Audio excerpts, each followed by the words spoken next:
आपल्या हक्काचं या प्रशासनाचं करायचं काय, या महायुतीचं करायचं काय.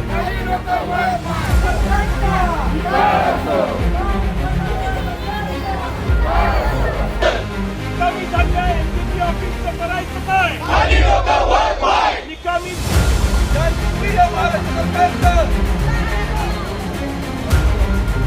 बळवडीमध्ये आपल्या 2 टाके होते साहेब. त्याच्यामध्ये गणेश मंदिर आणि तलाठी होते. तर गणेश मंदिरची जागा तिथं अपुरी होती, त्याच्यामुळे टाकी बसत नव्हती.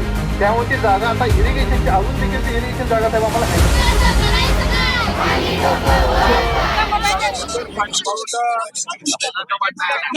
गांधीनगर पाणी पुरवठा योजनेच्या दिरंगाईसाठी घागर मोर्चा हा आम्ही एमजीपी ऑफिसवर या ठिकाणी घेऊन आलो होतो.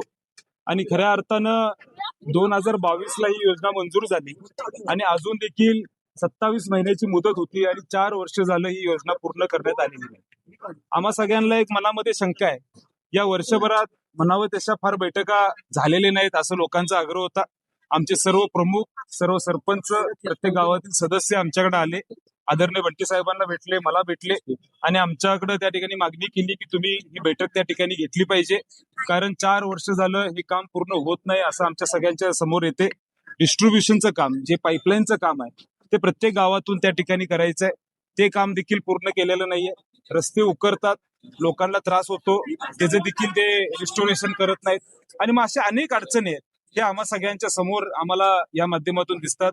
आमची विनंती आहे की तुम्ही आमच्या बरोबर येऊन बैठक घ्यावी. मग आम्ही मागच्या 8 दिवसामध्ये याची बैठक घेतली आणि एवढं दिरंगाई का होते हा प्रश्न विचारल्यानंतर आमच्या लक्षात आलं की यांच्याकडे लोकच नाहीयेत मेगा इंजिनिअरिंगकडे, अशा पद्धतीचं उत्तर प्रशासनाने दिलं. आज 32 टाक्या या पूर्ण झाल्या पाहिजे होत्या, त्यातल्या 6 टाक्या या ठिकाणी पूर्ण झालेल्या आहेत. अनेक ठिकाणी पाईपलाईनचं काम रखडलेलं आहे आणि मग हे काम का रखडले हा प्रश्न विचारल्यानंतर प्रत्येक वेळी गोड बोलायचं आणि कारणं काढायची अशी शंका आमच्या मनामध्ये येते. आम्हाला एक शंका आली, म्हणलं ह्याच्यावर काही राजकारण होते का. आज जर आपण विचार केला तर हे वर्षभरात फार बैठका झाल्या नाहीत असं प्रशासनाचं उत्तर आम्हाला होतं.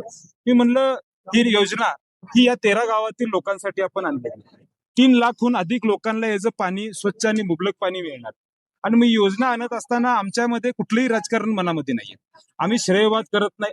माझी अजून देखील या सरकारला विनंती आहे, नारळ तुम्ही फोडा काय हरकत नाही, पण किमान आमच्या लोकांना पाणी द्या. कुठलंही यामध्ये राजकारण न आणता लोकांना वेठीस धरू नका, हे आमचं त्या ठिकाणी मागणी आहे. म्हणून आम्ही सरकारला या ठिकाणी जाब विचारायला, प्रशासनाला जाब विचारायला आणि या मेगा इंजिनिअरिंगतील सगळ्या सहकाऱ्यांना जाब विचारायला इथं आलो. त्यांनी आम्हाला सांगितले 2027 जून पर्यंत हा प्रकल्प पूर्ण होईल. आम्हाला अजून देखील मनामध्ये शंका आहे, लेखी दिलेला आहे त्यांनी, पण मनामध्ये शंका आहे. त्याची बैठक वरच्यावर आदरणीय बंटी साहेबांच्या नेतृत्वाखाली आम्हा सगळ्यांना घ्यावी लागेल, कारण यांच्या मागे लागल्याशिवाय काम पूर्ण होणार. 4 वर्ष पूर्ण काम रखडले आणि आता 1 वर्षाची फक्त मुदत, जून 27 म्हणजे 1च वर्ष. 4 वर्ष रखडलेलं काम 1 वर्षात पूर्ण होईल असं वाटतंय का तुम्हाला? काय झालंय की वेळ मारून न्यायचं मला जे सत्तेच्या चाव्या आमच्याकडे आहेत, तिजोरी आमच्याकडे चाव्या आहे, ही आता याचं दिसतंय असं वाटतंय का? तेच काय झालंय की आता मेगा इंजिनिअरिंग या कंपनीनं हजारो कोटीची इलेक्ट्रोल बॉन्ड हे सरकारला दिलेले आहे. सरकार त्यांच्या मिंद्यात आहे असं आम्हाला मनामध्ये वाटतं. आज तिजोरी त्यांच्या ताब्यात आहेत हे सरकार नेहमी सांगतं आणि मग आम्ही जेव्हा प्रशासनाला विचारतो, मेगा इंजिनिअरिंगची मिटिंग घेतो, तेव्हा आम्हाला एकच उत्तर मिळतं की आम्हाला अजून काही पैसे आलेले नाहीत म्हणून आम्हाला पुढे काम करतं.